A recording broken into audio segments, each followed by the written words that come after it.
ونصلي ونسلم على رسوله الكريم اما بعد فاعوذ بالله من الشيطان الرجيم بسم الله الرحمن الرحيم قل لا اسألكم عليه اجرا الا المودة في القربى صدق اللہ العظیم وصدق رسولہ النبی الکریم۔ اللہ سبحانہ و تعالیٰ کی توفیق سے امام نسائی رحمۃ اللہ علیہ کی کتاب خصائص علی علیہ السلام کا درس ابھی جاری ہے، اور اصول حدیث کی بعض فنی بحثوں کے اوپر ہم گفتگو کر رہے ہیں۔ اس مسئلے پر ہم اپنی گفتگو کو مکمل کر چکے ہیں کہ اگر راوی اہل بدعت میں سے ہو تو اس کی روایت کو قبول کیا جائے گا، اور اس مسئلے میں یہ واضح کیا تھا کہ اصح ترین قول یہی ہے جس کے اوپر امام بخاری اور امام مسلم اور دیگر ائمہ حدیث کا عمل ہے کہ اہل بدعت کی روایت کو قبول کیا جائے گا۔ اس کے اندر داعی اور غیر داعی کی تقسیم یہ لا حاصل قسم کی چیز ہے، اور اسی طرح اگر کسی راوی کی روایت اپنے مسلک کی سپورٹ میں بھی جاتی ہے تو اس کو بھی ائمہ کرام قبول کرتے ہیں، اور اسی کے اوپر بخاری اور مسلم کے اندر عمل ہے۔ جس نے بھی امام بخاری اور مسلم کے اس عمل کے خلاف کوئی اوپینین اختیار کی ہے اس کا مذہب کمزور ہے۔ اب ہم اس مسئلے کو آگے بڑھاتے ہیں۔ جب فضائل اہل بیت علیہم السلام کے اوپر کوئی حدیث بیان کی جاتی ہے تو اس کے اوپر جرح کے لیے ایک قول یہ بیان کر دیتے ہیں کہ اس کا فلاں راوی شیعہ ہے۔ اول تو سب سے پہلے یہ بات واضح کر دی کہ شیعہ ہونا نہ ہونا کوئی معنی نہیں رکھتا روایت حدیث کے باب میں۔ اس کے اندر راوی خارجی ہو، معتزلی ہو، قدری ہو، مرجی ہو یا شیعہ ہو، یہ بالکل کوئی معنی نہیں رکھتا، اس کی روایت کو قبول کیا جاتا ہے اگر وہ حدیث رسول صلی اللہ علیہ وسلم میں جھوٹ نہیں بولتا۔ یہ اس کے بارے میں کنفرم ہے کہ وہ جھوٹ نہیں بولتا، وہ ثقہ ہے، اور اسی کے اوپر ائمہ کرام کا عمل ہے۔ اب اس کو ایک نیکسٹ سٹیپ پر لے کر چلتے ہیں کہ کس طرح سے شیعہ کی جرح کو یہ کہنا کہ فلاں راوی شیعہ ہے، فلاں آدمی شیعہ ہے، ہماری تاریخ میں اس کو ابیوز کیا گیا ہے، اور کئی راویوں پر فقط اس لیے شیعہ ہونے کا الزام لگایا کہ انہوں نے اہل بیت علیہم السلام کی شان میں کوئی بات بیان کر دی، کوئی حدیث روایت کر دی، اور اس چیز کو ان لوگوں نے ازیوم کر لیا تھا بعض ائمہ جرح و تعدیل نے کہ چند احادیث جو فضائل اہل بیت علیہم السلام اور خاص طور پر جو مولا علی علیہ السلام کے فضائل میں آتی ہیں وہ موضوع ہیں۔ یہ انہوں نے ایک چیز ازیوم کر لی کہ یہ موضوع ہیں۔ اس کے بعد جس بھی راوی نے اس حدیث کو بیان کیا انہوں نے اس کے اوپر بھی جو ہے وہ جرح کرتے گئے، کبھی اس کو متہم ٹھہرا دیا، کبھی اس کو کذاب کہہ دیا، اور اس روایت کو اس کی منکرات میں جو ہے نا بیان کر دیا کہ یہ اس کی منکر مرویات میں سے ہے، یہ جو بیان کرتا ہے۔ اسی طرح کئی ائمہ حدیث کو بھی تان کا نشانہ بنایا گیا۔ اب اللہ کی توفیق سے دلائل کو یہاں سے شروع کرتے ہیں۔ سب سے پہلے امام حاکم نشاپوری رحمۃ اللہ علیہ، یہاں سے بات کو شروع کرنا چاہوں گا۔ مشہور امام ہے، صاحب مستدرک، اور ان کے اوپر بھی تشیع کا الزام ہے۔ خطیب بغدادی فرماتے ہیں، اب وجہ سنیے کہ معاملہ پیچھے کیا بنا۔ خطیب بغدادی کہتے ہیں کہ ہم سے ابو اسحاق ابراہیم بن محمد الاموی نے بیان کیا نشاپور میں، اور وہ شیخ صالح تھے اور عالم تھے، ان کی جو ہے نا وہ کرنے کے بعد تعدیل بیان کرنے کے بعد کہ امام حاکم نشاپوری نے بعض احادیث کو جمع کیا جو ان کے مطابق امام بخاری اور امام مسلم کی شرائط پر صحیح تھیں، اور فرماتے ہیں انہوں نے اس کے اندر حدیث طیر بھی شامل کر دی، اور اس کے اندر انہوں نے من کنت مولا حدیث بھی لکھ دی۔ ان مرویات کی وجہ سے، یعنی حدیث طیر اور حدیث من کنت مولا فعلی مولا، اس کی وجہ سے بعض محدثین نے ان کو کرٹیسائز کیا حاکم کو، اور پھر ان کے قول کی طرف جو ہے انہوں نے التفات نہیں کیا۔ اس میں پہلا نقطہ تو یہ سمجھیں کہ یہ بات تو یقینی ہے کہ حاکم کی مستدرک میں پرابلمز موجود ہیں، اس کے اندر موضوعات بھی موجود ہیں، اس کے اندر ضعیف مرویات بھی موجود ہیں، اس میں کوئی شک نہیں ہے، دس از دیئر۔ لیکن کیا ان تمام موضوعات اور ان تمام مرویات میں اعتراض صرف ان مرویات پر ہے جو علی علیہ السلام کے فضائل میں آ رہی ہیں؟ بس کسی اور حدیث کے اوپر اعتراض نہیں ہے؟ اس سے ایک سائیکی کا پتہ چلتا ہے کہ کیا زمانہ تھا اور کیا سائیکی تھی ان لوگوں کی جو کہ بدقسمتی سے آج تک چلتی آ رہی ہے۔ باقی تمام مرویات کو چھوڑ کے نشانہ بنایا تو صرف اس حدیث کو جو حضرت علی کرم اللہ وجہ الکریم کی شان میں آتی ہے۔ خطیب بغدادی کے اس قول کے اوپر پھر امام سبکی فرماتے ہیں، ان کا کمنٹ بھی بڑا سننے والا ہے، وہ فرماتے ہیں کہ میں نے اس چیز سے متعلق بڑا سوچا کہ حاکم نے جو ہے یہ حدیث طیر کی تخریج کیوں کی، اور ان کے اوپر جو یہ کرٹیسزم ہوئی یہ کیوں ہوئی، تو فرماتے ہیں کہ اللہ پاک نے پھر یہ میرے دل کے اندر یہ چیز ڈالی کہ وہ حضرت علی کرم اللہ وجہ الکریم کی طرف زیادہ میلان رکھتے تھے، تھوڑا زیادہ میلان رکھتے تھے جتنا کہ شریعت میں مطلوب ہے۔ شریعت میں جتنا مطلوب ہے حضرت علی کرم اللہ وجہ کریم سے، اس سے تھوڑی زیادہ وہ محبت رکھتے تھے۔ یہ ذرا جملہ سنیے گا، آگے آپ فرماتے ہیں کہ معاملہ ایسا بھی نہیں کہ وہ حضرت ابوبکر، حضرت عمر، حضرت عثمان رضی اللہ عنہم ان کے اوپر کسی قسم کی کوئی کرٹیسزم رکھتے ہوں یا ان سے متعلق ان کا عقیدہ کوئی خراب ہو، اور معاملہ یہ بھی نہیں کہ حضرت علی کو ان خلفاء سے افضل جانتے ہوں۔ کہتے ہیں یہ بھی نہیں کہ وہ شیخین سے افضل جانتے ہو، بلکہ وہ تو حضرت عثمان غنی رضی اللہ تعالیٰ سے بھی افضل نہیں جانتے حضرت علی کو۔ امام حاکم نشاپوری پھر کہتے ہیں کہ میں نے ان کی کتاب الاربعین دیکھی ہے، اس کے اندر انہوں نے باقاعدہ تفضیل ابو بکر، عمر اور حضرت عثمان رضی اللہ عنہم ان کا باب قائم کیا ہے کہ صحابہ میں یہ سب سے افضل ہیں، اور اپنی مستدرک میں بھی حضرت علی کرم اللہ وجہ کریم کا ذکر بعد میں کیا ہے، پہلے حضرت عثمان غنی رضی اللہ تعالیٰ عنہ کا ذکر کیا ہے۔ پھر اس کے اندر انہوں نے کئی ایسی مرویات کی طرف اشارہ کیا ہے جو حضرت عثمان غنی رضی اللہ تعالیٰ عنہ کی افضلیت کی طرف دلالت کرتی ہیں۔ پھر انہوں نے اپنی مستدرک کے اندر حضرت طلحہ، حضرت زبیر، حضرت عبداللہ بن عمر بن عاص وغیرہ ان کے فضائل بھی نقل کیے ہیں رضی اللہ عنہم، ان کو بھی بیان کیا ہے۔ تو یعنی وہ کہتے ہیں کہ معاملہ بس یہ ہے کہ وہ تھوڑا ضرورت سے زیادہ میلان رکھتے تھے علی کی طرف۔ ایک آدمی خلفائے ثلاثہ کو سب و شتم نہیں کرتا، صحابہ کرام کا احترام کرتا ہے۔ ایک سمپل سا سوال ہے کہ بھائی اس کے پر تشیع کا الزام کیوں ہے؟ صرف اس لیے کہ ان کو حضرت علی کرم اللہ وجہ کریم سے ایک خاص محبت ہے، ایک خاص محبت ہے، بس اس محبت کی وجہ سے حاکم نیشاپوری کے اوپر الزام گاڑ دیا ہے کہ بھائی یہ جو ہے نا شیعہ ہے، اور یہ تھوڑا تشیع کے تھوڑا زیادہ میلان تھا علی کی طرف جتنا شریعت میں مطلوب ہے، تو اس وجہ سے۔ تو کیا بھائی ایک سوال تو پھر یہ بنتا ہے کہ پھر کسی بھی صحابی کی طرف کسی بھی صحابی کی طرف اگر تھوڑا سا زیادہ میلان ہو جائے جتنا کہ شریعت میں مطلوب ہے، تو کیا اس آدمی کے اوپر بدعتی ہونے کا الزام لگ سکتا ہے؟ اس قاعدے کو اگر اپلائی کیا جائے تو پھر تو اگر کوئی شخص تھوڑا سا زیادہ میلان رکھے شیخین کی طرف رضی اللہ عنہم، تو کیا اس کے اوپر ہم یہ کہیں گے کہ نعوذ باللہ وہ ناسبی ہو چکا ہے؟ اگر کوئی شخص جو ہے وہ تھوڑا سا زیادہ میلان رکھتا ہے لیٹ سے حضرت حمزہ رضی اللہ تعالیٰ عنہ علیہ السلام کی طرف، تو کیا کہیں گے کہ اس کا کوئی مسلک بدل گیا ہے؟ اگر کوئی شخص جو ہے وہ سیدہ سلام اللہ علیہا آپ کی طرف زیادہ رجحان رکھتا ہے، تو کیا کہیں گے کہ وہ شیعہ ہو چکا ہے، وہ رافضی ہو چکا ہے؟ انا للہ و انا الیہ راجعون۔ اس کے اوپر تو بھی ہم آگے گفتگو کریں گے انشاءاللہ۔ اس کا معنی ہم نے واضح کرنا ہے کہ غلو کس کو کہتے ہیں، محبت میں غلو کرنا کیا ہوتا ہے، اور افراد و تفرید کا مطلب کیا ہے، انشاءاللہ اس کو بھی لے کر آئیں گے، کیونکہ کئی لوگ جو ہیں وہ علی کی فضیلت بیان کرنے پہ یہ الزام لگاتے ہیں کہ بھئی یہ افراد و تفرید ہو رہی ہے، یہ غلو چل رہا ہے یہاں پر۔ اس کے اوپر بھی گفتگو کریں گے، اس کو ایسے جانے نہیں دیں گے۔ لیکن حاکم میں مسئلہ کیا ہے یہ تو واضح کیا جائے نا۔ تو یہ تو تھنکنگ ہے، اور اوپر سے جو حدیثیں چنی ہیں جس کی بنا پر کرٹیسزم چل رہی ہے، وہ حدیثیں صرف دو ہیں، ایک حدیث طیر اور ایک من کنت مولاہ فعلی مولا۔ حدیث طیر پر تو آپ کرٹیسزم کرتے پھریں کہ جو آپ نے کرنی ہے کہ یہ منکر ہے، یہ ایسی ہے، یہ ویسی ہے، اس کے حالات ہم نے کھول دیے ہیں کہ اس کی حقیقت کیا ہے، لیکن من کنت مولاہ فعلی مولا یہ بھی برداشت نہیں ہوتی۔ اب آگے سنیے کہ مستدرک کے اندر امام حاکم نشاپوری نے فضائل ابوبکر کے اندر بھی کچھ مرویات نقل کی ہیں جن کو ذہبی نے لکھا ہے یہ موضوع ہیں، اور ان کی تعداد جو ہے جو کم و بیش میں 7 آپ کے سامنے میں ریفرنس رکھ دیتا ہوں۔ ایک حدیث نمبر 4404، یہاں سے اس کو شروع کریں۔ اس کے اندر ایک راوی ہے صالح، ذہبی لکھتے ہیں کہ ان کو ضعیف کہا گیا، اور پھر اسی طرح ہلال بن اللہ کے بارے میں فرماتے ہیں منکر الحدیث، ایک روایت کے بارے میں فرماتے ہیں اس کے راوی مجہول ہیں، اور حدیث نمبر 4413 سے متعلق فرماتے ہیں اس کے اندر عمر بن زیاد ہے، عمر بن زیاد، اور یہ روایتوں کو گھڑا کرتا تھا۔ یہ فضائل ابوبکر رضی اللہ عنہ کے اندر یہ ایسے راوی بھی موجود ہیں۔ مستدرک میں فضائل عمر کے اندر آ جائیں کہ ایک مسلم الآور کی روایت ہے، اس کے بارے میں ذہبی کہتے ہیں متروک۔ پھر اس کے اندر ایک روایت آتی ہے جو 4489 ہے، فرماتے ہیں کہ یہ موضوع روایت ہے، اس کے اندر جو ہے راوی کذاب ہے۔ اور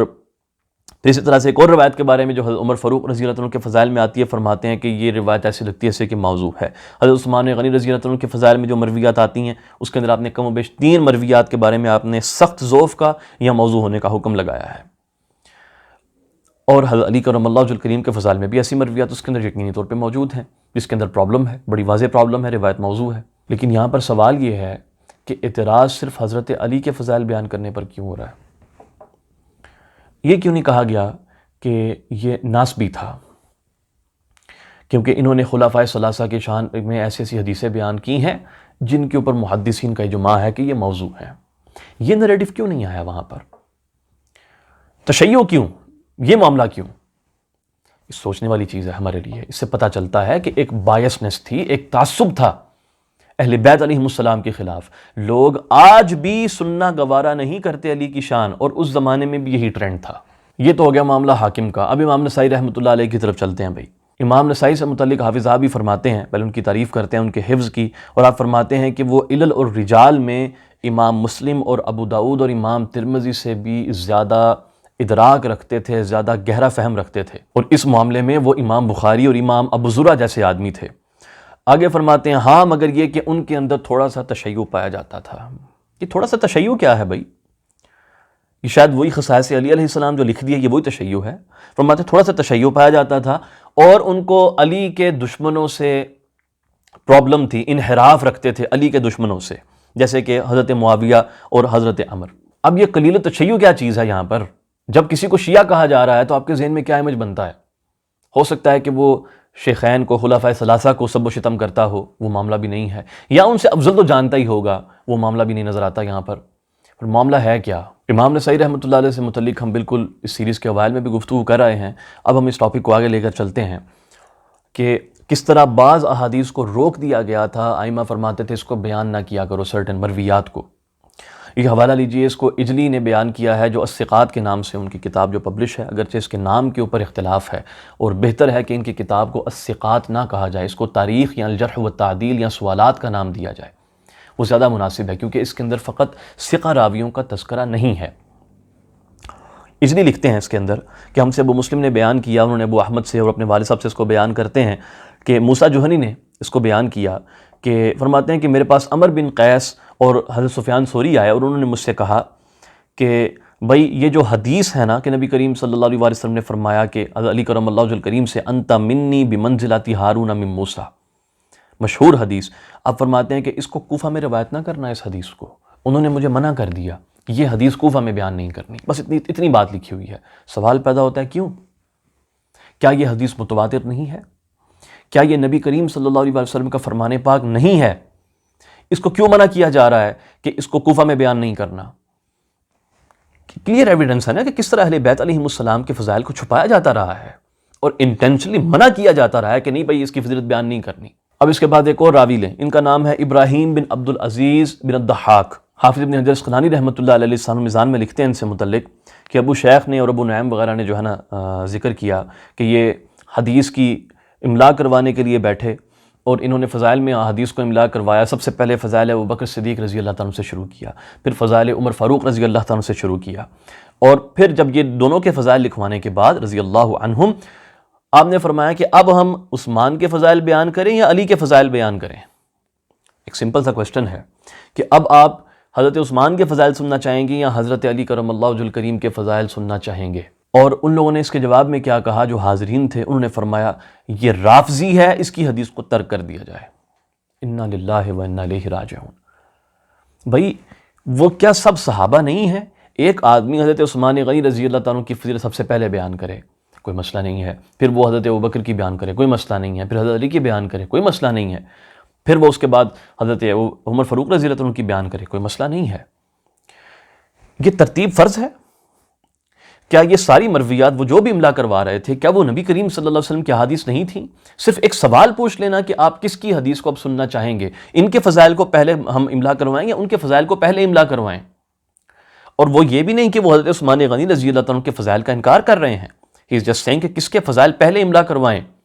اور لوگ کہہ رہے ہیں بھئی یہ رافضی ہو گیا، ان کی حدیث کو ترک کر دیا گیا. اس سے اندازہ لگا لیں کہ یہ جو جرا چلتی ہے وہ شیعہ یہ شیعہ، اس کی حقیقت کیا ہے، اس میں رکھا کیا ہوا ہے. اب اس کے اوپر حافظ ابن حجر اسقلانی رحمۃ اللہ علیہ کا جملہ بھی ذرا سن لیں ایک، اور اس کو اپنے پلے باندھ لیں اس بات کو، وہ جو کر رہے ہیں. ہم لوگوں نے خواہ مخواہ ایک ضمنی مسائل ہوتے ہیں ان کو جو ہے نا دین کی بنیاد بنا دیا ہوا ہے ان کو، کہ جیسے کوئی اس کا منکر ہو جائے تو وہ دین سے نکل جاتا ہے، اہل سنت سے خارج ہو جاتا ہے. سنیے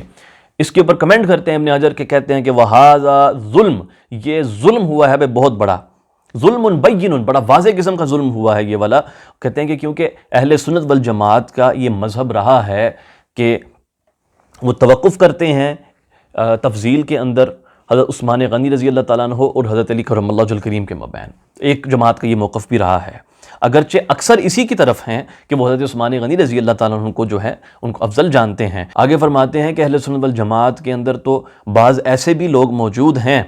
جو حضرت علی کرم اللہ وجہ الکریم کو حضرت عثمان غنی رضی اللہ تعالیٰ سے افضل جانتے ہیں۔ ان کے اندر حضرت سفیان ثوری اور حضرت امام ابن خزیمہ جو ہیں وہ شامل ہیں۔ اب کر لیں آپ نے جو کرنا ہے اس بات کا۔ اب ایک اور امام حدیث کی طرف چلتے ہیں، ان کا نام ہے امام محمد بن المظفر ابو الحسین البزاز الحافظ۔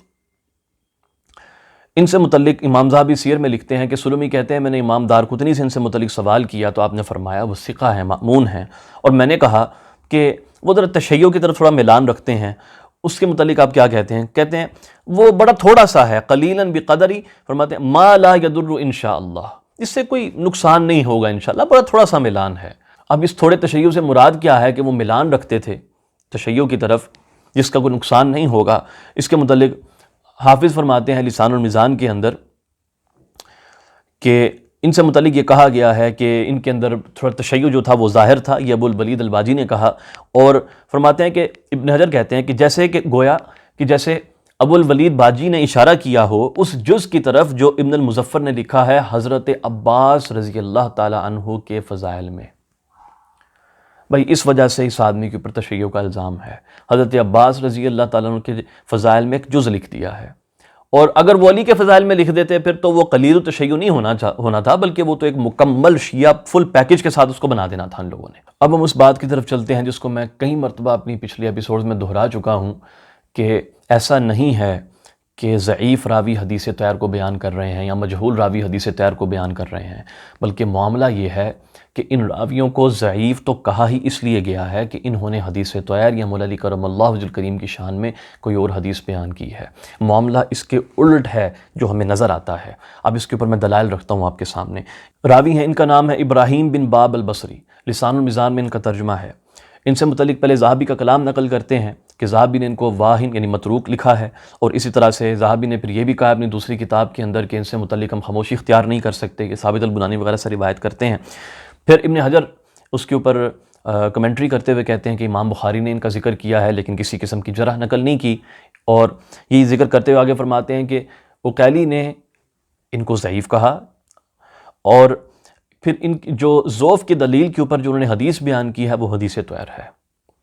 اور اس کے بعد عقیلی نے کمنٹ کیا ہے، کہتے ہیں اس کی کوئی اصل نہیں ہے۔ یہ پورا بیان کرنے کے بعد اور آگے کہتے ہیں کہ اس باب میں کوئی بھی چیز ثابت نہیں ہے، یعنی ان لوگوں نے ازیوم کر لیا حدیث طیر انا مدینۃ العلم والی بابوہا، اور اس طرح کی 2-3 اور مرویات ہیں، یہ ثابت نہیں ہے، یہ انہوں نے پہلے ازیوم کر لیا، دلیل کوئی نہیں ہے، بس ثابت انہوں نے ازیوم کر لیا ہے، اس کو ایک مفروضہ بنا لیا ہے، قائم کر لیا اپنے ذہنوں کے اندر، یہ حدیث ہی نہیں ہے۔ پھر کیا ہے، جو آدمی یہ حدیث بیان کر رہا ہے اس کے اوپر یا تو یہ تہمت لگائیں گے یہ سرقہ حدیث کر رہا ہے، یا اس کو متہم ٹھہرا دیں گے، یا اس کو کذاب کر دیں گے، یا اس کو متروک کر دیں گے۔ اب میزان الاعتدال میں ترجمہ قائم ہے ابراہیم بن ثابت القصار کا، اس کے متعلق لکھتے ہیں کہ یہ ثابت سے روایت کرتے ہیں، اور وہ انس سے حدیث طیر کو جو ہے نا وہ روایت کرتے ہیں۔ کہتے ہیں کہ ان سے عبد الرحمن بن نبیس نے روایت کی، اور عبداللہ بن عمر بن ابان انہیں اس سے روایت کرتے ہیں۔ فرماتے ہیں ماذا بعمدہ، یہ عمدہ نہیں ہے اور مجھے کوئی اس کا اچھا حال معلوم نہیں۔ دلیل بس یہ ہے کہ یہ حدیث طیر کا راوی ہے اور کوئی دلیل نہیں ہے۔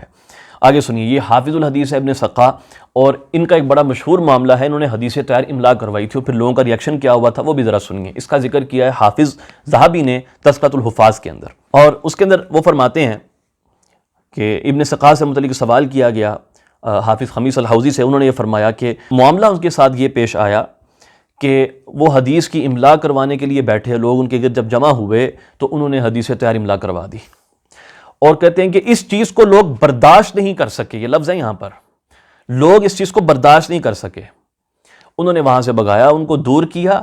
ان کو، اور فرماتے ہیں کہ جہاں پر بیٹھے ہوئے تھے نا ان کی جگہ کو صاف کیا،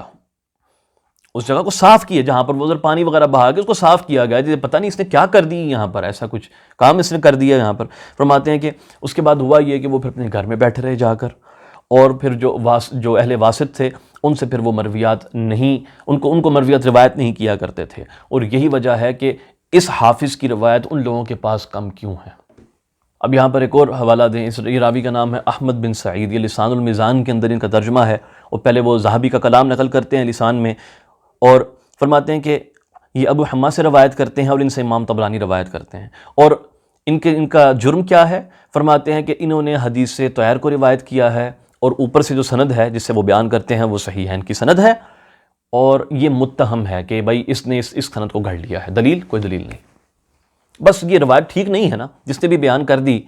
اس کے اوپر الزام لگا دو بھائی۔ اس کے اوپر امام ابن حجر اسقلانی جو ہے پھر وہ یہ کمنٹ کرتے ہیں کہ وہ تو امام طبرانی کے شیوخ میں سے ہیں، شاید معاملہ ایسا ہوا ہے کہ جو ہے نا سند آگے پیچھے ہو گئی ہے، اس کو جو ہے جسٹیفائی کرنے کی کوشش کرتے ہیں کسی بھی طرح سے۔ ایک اور راوی ہے، ان کا نام ہے اسماعیل بن سلیمان الرازی، لسان المیزان میں ان کا ترجمہ قائم ہے۔ پہلے ذہبی کا کلام نقل کرتے ہیں کہ اس میں یہ لکھا کہ عطا سے حدیث طیر کو روایت کرتے ہیں، اوبویسلی اس آدمی کا جرم یہی بنتا ہے پھر۔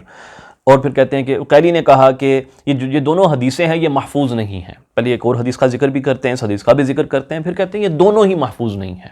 سم ہو یہ ان کے ایک assumption ہے، دلیل کوئی نہیں ان کے پاس۔ پھر یہاں پر ذہبی کا کلام ختم ہوا، اور پھر ابن حجر اسقلانی جو ہے وہ پھر کمنٹ کرتے ہیں اس کے اوپر، پہلی حدیث کا بھی دفاع کرتے ہیں، اس کا مطابق بیان کرتے ہیں، اور کہتے ہیں کہ جو حدیث طیر ہے، کہتے ہیں اس کی بھی مطابقت موجود ہے، جیسے کہ اس کا ذکر ہم نے ابراہیم بن ثابت القصار کے ترجمہ میں کر لیا۔ اب ایک اور راوی میمون بن جابر، لسان المیزان میں ان کا ترجمہ قائم ہے، اور ان کی غلطی کیا ہے؟ یہ بھی غلطی یہ ہے کہ حضرت انس رضی اللہ تعالیٰ عنہ سے حدیث طیر کو روایت کرتے ہیں۔ ابو زرعہ نے کہا بھائی یہ متروک ہیں، ابو زرعہ نے کہہ دیا متروک، دلیل وغیرہ کوئی نہیں ان لوگوں کے پاس۔ عقیلی انہوں نے کہا اس کی حدیثیں صحیح نہیں ہوتی، اور پھر دیوان الضعفاء میں جا کر انہوں نے ذہب نے لکھا ہے، وہاں پر ان کا نام لکھ کے کہ حضرت انس سے حدیث طیر کو روایت کرتے ہیں۔ فلاس وغیرہ نے کہا ہے کہ یہ راوی صدوق ہے، اور ابن حبان نے ان کے اوپر کلام کیا ہے، اور ابن حبان نے بھی ان کے اوپر جو کلام کیا ہے نا، وہ کلام اس طرح کا ہے کہ یہ مرویات میں منفرد ہوں تو تب پرابلم آتی ہے، جا کر اگر منفرد ہوں تو تب پرابلم ہوتی ہے۔ لیکن اس کے اوپر یہ جو کرٹیسزم چل رہی ہے، اس کی کوئی وجہ بھی تو پتہ چلے نا کہ معاملہ ہے کیا، سوائے اس کے کہ حدیث طیر کا راوی ہے کوئی وجہ نظر نہیں آتی۔ اب ایک اور حدیث کی طرف چلتے ہیں، راوی ہیں احمد بن عمران بن سلمہ، لسان المیزان میں ان کا ترجمہ ہے، یہ حضرت سفیان ثوری سے اس کو روایت کرتے ہیں، اور روایت یہ آتی ہے کہ نبی کریم صلی اللہ علیہ وسلم نے فرمایا کہ اللہ سبحانہ و تعالیٰ نے حکمت کو 10 حصوں میں تقسیم کیا، اور 9 حصے مولا علی کرم اللہ وجہ الکریم کو عطا کیے، اور باقی 1 حصہ لوگوں میں تقسیم کر دیا۔ بس یہ روایت ہے، اور روایت کے متعلق آگے اس کو لکھتے ہی ذہبی کہتے ہیں کہ یہ تو جھوٹ ہے، یہ تو جھوٹ ہے، دلیل کوئی نہیں ہے ان کے پاس، بس دلیل سوائے سے کہ یار یہ تو علی کی شان میں آ گئی ہے نا، یہ دلیل ہے، بس کہتے ہیں یہ جھوٹ ہے۔ یہاں پر ان کا کلام ختم ہوا، اس کے اوپر ابن حجر اسقلانی رحمۃ اللہ علیہ پھر لسان میں کمنٹ کرتے ہیں ذہبی کے اسکول کے اوپر، کہتے ہیں وَهَذَا الْحَدِيثُ أَوْرَدَهُ ابو نعیم فی الحلیہ، اس کو ابو نعیم نے حلیہ میں روایت کیا ہے۔ قال حدثنا ابو احمد نے ہم سے روایت کیا، یہ آخر پوری سند بیان کرتے ہیں، یہاں تک کہ وہ کہتے ہیں حدثنا احمد بن عمران بن سلمہ، ان کا ذکر کر کے کہتے ہیں وَكَانَ عَدْلًا ثِقَةً، کہ بھائی وہ عادل تھے، وہ ثقہ راوی تھے، مرضین، وہ یہ بھی مرضین جو لفظ ہے یہ بھی توثیق میں جو ہے نا ایک مستقل ایک لفظ ہے جو استعمال کیا جاتا ہے، اور اس کے بعد پھر وہ یہ حدیث بیان کرتے ہیں۔ جو ابو نعیم ہے ان کا اس بارے میں جو ہے نا حلیۃ الاولیاء میں یہ کلام ہے، جیسے کہ ابن حجر نے لکھا، لیکن یہاں پر ذہبی کو بہت غصہ ہے، اور انہوں نے سیدھا ہی کمنٹ کر دی یہ حدیث ہی جھوٹ ہے، بھائی یہ بندہ ہی کذاب ہے، دلیل کوئی نہیں ان کے پاس سوائے اس کے کہ حضرت کی شان میں یہ حدیث آ رہی ہے۔ اب انا مدینۃ العلم والی بابوہا، اس طرف چلتے ہیں۔ راوی کا نام ہے جعفر بن محمد الفقیہ، لسان المیزان کے دن کا ترجمہ ہے، کہتے ہیں کہ فیہ جہالہ، اور ان کا پھر یہ حدیث بیان کرتے ہیں کہ انہوں نے ابو معاویہ سے یہ روایت کہ ابو معاویہ عن الاعمش عن مجاہد عن ابن عباس رضی اللہ تعالیٰ عنہ الی النبی صلی اللہ علیہ وسلم، کہ آقا دو جہاں صلی اللہ علیہ وسلم نے فرمایا کہ انا مدینۃ العلم وعلی بابوہا، یہ روایت بیان کرتے ہیں، اور ساتھ ہی ذہبی لکھتے ہیں کہ یہ موضوع ہے۔ اس کے اوپر ابن حجر کمنٹ کرتے ہیں کہ بھائی اس کے کئی طرق ہیں اس حدیث کے، جیسے کہ مستدرک کے اندر ہے، اس کا کم سے کم حال یہ ہے کہ اس کی کوئی اصل تو موجود ہے، انا مدینۃ العلم وعلی بابوہا۔ اب یہ روایت در حقیقت مشہور ہوئی ہے ابو معاویہ سے، اور ابو معاویہ سے اس کو کئی لوگوں نے روایت کیا ہے، اور ان لوگوں نے کیا ہے کہ بجائے سے کہ یہ مان لیں کہ اس کو واقعتاً ابو معاویہ نے روایت کیا ہے، اور اس کے اوپر تو اللہ کی توفیق سے ایک میری پوری ویڈیو بھی ہے اس حدیث کو لے کر، ایک چینل پہ میں نے گفتگو کی تھی اس حدیث کے متعلق، وہاں پر میں نے اس کو بہت تفصیل میں ڈسکس کیا تھا کہ بجائے اس کے کہ وہ یہ لوگ مانیں کہ ابو معاویہ نے روایت بیان کی ہے، اور اس کی بہت سارے لوگ بیان کر رہے ہیں اس کو ابو معاویہ سے جو کہ ثقہ ہیں، انہوں نے کیا کیا کہ بھائی الزام لگاتے چلے گئے کہ فلاں نے بھی حدیث چرائی ہے، فلاں نے بھی چرائی ہے، اصل تو روایت جو ہے نا یہ ابو سلط الحروی کی ہے، اور باقی جو بھی بیان کر رہا ہے وہ چرا کے روایت کر رہا ہے، وہ سرقہ حدیث کر رہا ہے، وہ کذاب ہے، وہ متہم ہے، وغیرہ وغیرہ۔ یہ معاملہ ہے بھائی اس کا، جس نے بھی ابو معاویہ سے اس حدیث کو بیان کر دیا اس پہ جرا کر دی ان لوگوں نے پکڑ کے۔ اگلا راوی سنیں، اس کا نام ہے محفوظ بن بحر الانطاکی، لسان المیزان میں ترجمہ ہے، ابو عروبہ نے کہا بھئی یہ کذاب ہے، یعنی یہ ذہبی کا کمنٹ ابھی چل رہا ہے اس کے اندر، اور کہتے ہیں کہ اس کی بلاؤں میں سے یہ ہے، سنیے جی، اس کی بلائیں ملاحظہ فرمائیں کہ یہ روایت کرتا ہے وہی ابو معاویہ سے کہ نبی کریم صلی اللہ علیہ وسلم نے فرمایا انا مدینۃ العلم وعلی بابوہا، یہ اس کی بلاؤں میں سے ہے، ٹھیک ہے۔ پھر اس کے بعد یہاں پہ ذہبی کا کلام ختم ہوتا ہے تو ابن حجر فرماتے ہیں کہ بھائی اس کو اور بھی کئی ایسے لوگ ہیں جو ابو معاویہ سے روایت کر رہے ہیں، تو تم کیسے کہہ سکتے ہو کہ یہ اس کی پرابلمز میں سے ہے یا اس کی گھڑی ہوئی چیزوں میں سے ہے؟ اور ابن عدی نے ان کا ذکر کیا ہے اور بس یہ کہا ہے کہ اس کی احادیث ہیں، اس کے ساتھ پرابلم یہ ہے کہ مرفوع کو موقوف کر دیتا ہے، مرسل کو آگے پیچھے کر دیتا ہے، بس یہ کوئی کذاب وغیرہ نہیں ہے۔ اور الثقات میں ابن حبان نے ان کا ذکر کیا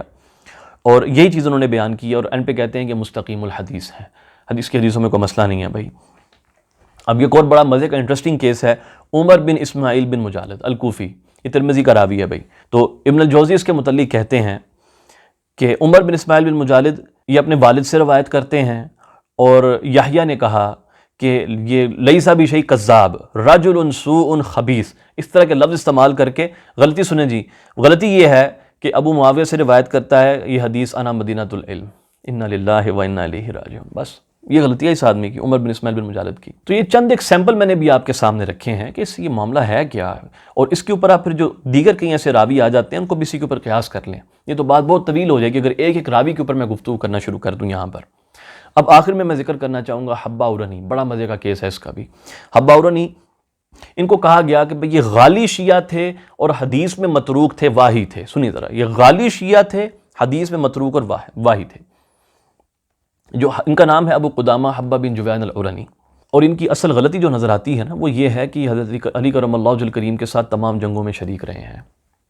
اور امام طبرانی نے ان سے متعلق فرمایا ہے کہ یہ بھی کہا گیا ہے کہ انہوں نے نبی کریم صلی اللہ علیہ وآلہ وسلم کی زیارت کی ہے۔ امام ابو العباس ابن عقدہ نے آپ کا شمار صحابہ کرام میں کیا ہے، لیکن امام ابن کثیر کی تحقیق کے مطابق آپ نے اسلام قبول کرنے سے قبل نبی کریم صلی اللہ علیہ وسلم کی زیارت کی تھی، لیکن اس لیے پھر آپ صحابی نہیں بنتے۔ اب ان کے اوپر جو جرح کی گئی ہے ذرا اس کی حقیقت ملاحظہ فرمائیں۔ حافظ مغلطائی بیان کرتے ہیں اس کو کہ ساجی نے اپنی کتاب الجرح و تعدیل میں اس کا ذکر کیا ہے کہ یہ حضرت علی کرم اللہ وجہ الکریم کو حضرت عثمان سے افضل جانتے تھے، ایک غلطی ہو گئی اس آدمی کی، اور دوسرا اس کی غلطی یہ ہے اور اس کا گناہ یہ ہے کہ اس نے کہا ہے کہ حضرت علی کرم اللہ وجہ الکریم کے ساتھ صفین میں 80 بدری صحابہ شامل تھے، یہ اس آدمی کی غلطی ہے۔ حدیث میں جھوٹ بولتا ہے؟ کوئی ایسی بات نہیں ہے۔ کوئی اور کوئی چیز ایسی ہو؟ نہیں، کوئی مسئلہ نہیں ہے، بس یہ دو غلطیاں ہیں اس آدمی کی۔ علامہ ابن جوزی کی سنیں ذرا، ابن جوزی فرماتے ہیں یہ حضرت علی سے روایتیں کرتا ہے اور جھوٹ بولتا ہے حضرت علی سے، اور اس نے یہ کہا ہے کہ علی کے ساتھ جو ہے وہ 80 لوگ شامل تھے صفین کے اندر، کیونکہ حضرت علی کرم اللہ وجہ الکریم کے ساتھ اہل بدر میں سے تو خزیمہ کے سوا کوئی تھا ہی نہیں، خزیمہ بن ثابت کے سوا کوئی بھی نہیں تھا اہل بدر میں سے۔ اس کے اوپر پہلی بات تو یہ سنیں کہ یہ قول ثابت ہی نہیں ہے حبہ سے، اس لیے ابن حجر اسقلانی نے بھی جب ان کا ذکر کیا حبہ کا تو ساتھ میں فرمایا کہ یہ ابن جوزی نے کہا ہے، ان کی طرف اشارہ کر کے کہ انہوں نے کہا کہ 80 بدری صحابی جو تھے یہ صفین میں شامل تھے، فرماتے ہیں تو جھوٹ ہے، اور اگر اس کی سند ثابت ہے حبہ تک، اگر سند ثابت ہے تو پھر تو یہ جھوٹ ہے، یہ انہوں نے لکھا ہے۔ اب علامہ ابن جوزی کا اپنا حال سن لیں، اگر یہ جھوٹ ہے تو ابن جوزی اپنی دوسری کتاب کے اندر جا کر لکھتے ہیں کہ صفین کے اندر جو ہے 70,000 افراد جو ہے وہ شہید ہوئے، ان کا یہ معاملہ پیش آیا، اور اس کے اندر 45,000 من اہل الشام، اتنے اہل شام میں سے تھے، 25,000 من اہل عراق، اور ان تمام کا ذکر کرتے فرماتے ہیں کہ اس کے اندر 35 بدری بھی شامل تھے، 35 بدری بھی شامل تھے۔ اب ابن جوزی ڈیسائیڈ کر لیں کہ جھوٹ بول کون رہا ہے۔ اگر 80 بولنے والا جھوٹ ہے اور آپ کے مطابق ایک شامل تھا تو پھر میرے خیال سے 35 والے کے اوپر بھی پھر وہی حکم لگنا چاہیے۔ حالانکہ کئی ایسے راوی ہیں جن سے اس طرح کی غلطیاں ہو جاتی ہیں، کچھ چیزیں وہ تاریخی اعتبار سے غلط بیان کر دیتے ہیں۔ بخاری اور مسلم کے اندر آپ کو کئی اس طرح کی مثالیں مل جائیں گی کہ بعض راویوں نے کچھ چیزوں کو تاریخی طور پر بیان کیا تو اس میں ان سے غلطی ہوئی، اور اس کو وہم پر محمول کیا جاتا ہے کہ اس سے وہم ہو گیا ہے یا اس سے خطا ہو گئی ہے کسی معنی پر۔ یہ نہیں کہا جاتا کہ یہ کذاب ہے، لیکن حبہ سے اگر یہ قول ثابت بھی ہے تو بجائے اس کے کہ گڈ ول رکھی جائے، اس کے متعلق ایک گڈ اوپینین رکھی جائے، اس کو بینیفٹ آف ڈاؤٹ دیا جائے اور یہ کہہ دیا جائے کہ ٹھیک ہے کہ ہو سکتا ہے اس سے غلطی ہوگی، خطا ہو گئی ہو، نہیں بھائی، سیدھا اس کے اوپر کذب کا الزام لگایا ہے کہ بھائی یہ جھوٹ بولتا ہے، اس نے جھوٹ بولا ہے اور یہ تو بہت خطرناک بات ہے۔ یا سٹینڈرڈ ایک رکھ لو یار، ایک سٹینڈرڈ بنا لو اپنا۔ اس کا مطلب پھر یہ ہے کہ تاریخی اعتبار سے کوئی بھی انسان اگر کوئی ایسی بات کرے جو کہ اس سے تاریخ کے ساتھ میچ نہ کرتی ہو تو اس کے اوپر پھر کذب کا حکم آنا چاہیے، لیکن ایسا نہیں کریں گے۔ ایسا کریں گے تو یہ علم حدیث کا ایک بہت بڑا پورشن آپ کے ہاتھوں سے جائے گا، اگر آپ اس طریقے سے راویوں کے اوپر کذب کا جو ہے نا وہ تہمتیں لگانا شروع کر دیں گے۔ اور پھر ابن الجوزی رحمۃ اللہ علیہ سے متعلق بھی ذرا پھر آپ کر لیں جو کرنا ہے ان کا۔ تو یہ تعصب ہے ان لوگوں کے اندر جو بھرا ہوا ہے۔ ہم یہ نہیں بولتے کہ یہ لوگ ناسبی تھے، نہیں، ایسا معاملہ نہیں ہے۔ ہاں مگر یہ ضرور ہے کہ ناسبیت سے انفلوئنس ضرور تھے۔ جس آدمی نے بھی اس تقلید کی پٹی اور ان تعصب کی پٹی کو اتار کر پڑھا ہے نا جرح و تعدیل کی کتابوں کو، وہ اس چیز کا انکار نہیں کر سکتا کہ یہ معاملہ یہاں پر موجود تھا۔ اور پھر بعض محققین نے ان صحابہ کا نام بھی جمع کیا ہے جو کہ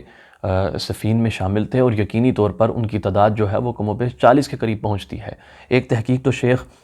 محمود سعید بن ممدوح جو محدث ہیں مصر کے، انہوں نے بھی کی ہے اس مسئلے کے اوپر، اور چند ایک نام میں اس میں سے گنوا دیتا ہوں آپ کو۔ حضرت عمار بن یاسر یہ بھی بدری ہیں، حضرت رفاع بن رافع الانصاری یہ بدری ہیں، ابو ایوب انصاری بدری ہیں، عثمان بن حنیف بدری ہیں، خود مولا علی کرم اللہ وجہ الکریم بدری ہیں رضی اللہ عنہم۔ تو کیا یہ لوگ شامل نہیں تھے؟ ان کی تعداد اگر آپ گن لیں تو وہ بھی 40 کے قریب پہنچتی ہے۔ یقینی طور پہ اگر اس کے اوپر اور تحقیق کی جائے گی تو تعداد بڑھ سکتی ہے۔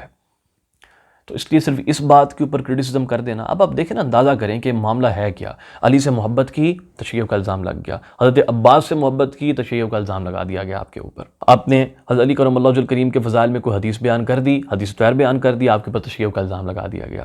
آپ نے انا مدینۃ العلم والی بابوہا بیان کر دی، تشیع کا الزام لگ گیا۔ حضرت علی کرم اللہ وجہ الکریم کی سپورٹ کر دی، تشیع کا الزام لگ گیا۔ یہ حقیقت ہے بھائی اس چیز کی۔ اس لیے اگر کسی راوی کے اوپر یہ جرح کی جائے نا کہ وہ شیعہ تھا، رک جائیں ذرا ایک لمحے کے لیے اور ذرا اچھے سے تحقیق کر لیں کہ اس کے اوپر شیعہ ہونے کی تہمت جو لگائی گئی ہے اس کے پیچھے حقیقت کیا ہے۔ کہیں ایسا تو نہیں کہ وہ بھی محبت علی کا ہی مارا ہوا ہے۔ اور انتہائی بدقسمتی کی بات ہے ہمارے لیے کہ ہم لوگ جب اہل بیت علیہم السلام کا ذکر چھڑتا ہے اور مولا علی کرم اللہ وجہ الکریم کے فضائل کی بات ہوتی ہے تو ہم باقی صحابہ کے بارے میں بڑا انسیکیور ہو جاتے ہیں۔ کئی لوگ جو ہے وہ یہ کہتے ہیں کہ اللہ سبحانہ و تعالی ہمیں صحابہ کرام کی محبت عطا فرمائے۔ یعنی سم ہاؤ اسمپشن یہ ہے، ایک مفروضہ یہ ہے کہ ایک آدمی اگر ذکر علی کثرت سے کرتا ہے نا تو اس کے دل میں صحابہ کی محبت نہیں ہے۔ اگر کوئی آدمی حضرت علی کرم اللہ وجہ الکریم سے خاص محبت رکھتا ہے تو سم ہاؤ وہ حضرت ابوبکر صدیق رضی اللہ تعالیٰ عنہ سے حضرت علی کو افضل جانتا ہے، اور سم ہاؤ وہ جو ہے نا ان کی شان میں تنقیص کر رہا ہے، دیگر صحابہ کی، خلفائے راشدین کی شان میں تنقیص کر رہا ہے۔ علی صحابی نہیں ہے۔ اب اس سیریز سے متعلق مختلف ریاکشنز جو ہے نا وہ سامنے آ رہے ہیں۔ بعض تو اسٹریٹ اوے کہہ رہے ہیں بندہ رافضی ہے، بس بات نہیں سننی اس کی، رافضی ہے۔ بعض کہتے ہیں کہ بندہ شیعہ ہے، کیوں وہ فضائل اہل بیت جو بیان کر رہا ہے اس لیے شیعہ ہی کہیں گے، اور کیا کہیں گے، کیونکہ ان کے نزدیک فضائل اہل بیت بیان کرنا، اہل بیت سے محبت رکھنا اور ضرورت سے زیادہ محبت رکھنا وہ جس طرح انہوں نے حاکم کے ساتھ جو بیان کی ہے یہ تشیع کی نشانی ہے۔ یہ وہ نہیں ہے کہ جو اللہ پاک نے جو قرآن حکیم میں بیان کیا کہ اعوذ باللہ من الشیطان الرجیم قل لا اسألکم علیہ اجرا الا المودۃ فی القربہ، خاص اہل بیت علیہم السلام کی آپ سے محبت مانگی گئی ہے، مودت مانگی گئی ہے۔ اگر کوئی آدمی ملان رکھتا ہے تو وہ قرآن کے اس حکم پر عمل کر رہا ہے۔ یہ تشیع کہاں سے ہو گیا؟ تو بعض تو جو ہے وہ شیعہ کہہ رہے ہیں، اچھا، اور بعض کیا کہہ رہے ہیں، وہ کہہ رہے ہیں کہ نہیں آپ کو یہ نہیں کرنا چاہیے، اس سے اہل تشیع کو جو ہے نا وہ ہوا مل رہی ہے۔ یعنی اب علی علیہ السلام کا ذکر اس لیے ترک کر دیا جائے کیونکہ اس سے اہل تشیع کو جو ہے نا وہ ہوا ملتی ہے، کیونکہ ان کے جو بعض غلط نظریات جو ان لوگوں نے گھڑ رکھے ہیں اور وہ جو بہت زیادہ افراط و تفرید کرتے ہیں، ٹھیک ہے، اور وہ اس کو سپورٹ مل رہی ہے، اس لیے ہم ان باتوں کا بیان نہ کریں۔ اس طرح اگر دیکھا جائے تو پھر عیسیٰ علیہ السلام کا ذکر بھی نہیں ہونا چاہیے، کیونکہ اس کو جب آپ واضح بولتے ہیں کہ وہ روح اللہ و کلماتہ، اس طرح کہ جب قرآن کی آیات ہم پڑھتے ہیں تو کیا اس سے جو ہے وہ عیسائیوں کو سپورٹ نہیں مل جاتی؟ کیا وہ اس سے وہ نقطے نہیں اخذ کر کے دیکھیں نا، اللہ نے قرآن میں بھی تو کہا ہے نا کہ اللہ کا کلام ہے، کلمہ بولا ہے عیسیٰ علیہ السلام کو اور وہ اٹرنل ہوتا ہے، اس طرح کی وہ باتیں نہیں کرتے۔ ہمیں پتہ ہے کہ یہ لغویات ہیں اور شرک سے بھری ہوئی چیزیں ہیں یہ والی، تو کیا عیسیٰ علیہ السلام کا تذکرہ چھوڑ دیں؟ نہیں، ایسا نہیں ہوتا۔ اگر چند لوگ کسی صحیح بات کو پکڑ لیں اور ان کے اندر بدعتیں بھی پائی جاتی ہیں، ڈز ناٹ مین کہ آپ جو ہیں اس صحیح بات کو ترک کر دیں۔ یہودی جو ہیں وہ توحید کے قائل ہیں کہ ہم توحید ترک کر دیں، نہیں، ایسا نہیں ہوگا۔ تو اس چیز کو سمجھنا ہے کہ اہل بیت علیہ السلام سے جو محبت ہے اس کو ریوائیو کریں۔ اس وقت سنی بس 2 ہی گروہوں میں ڈیوائیڈ ہو چکے ہیں،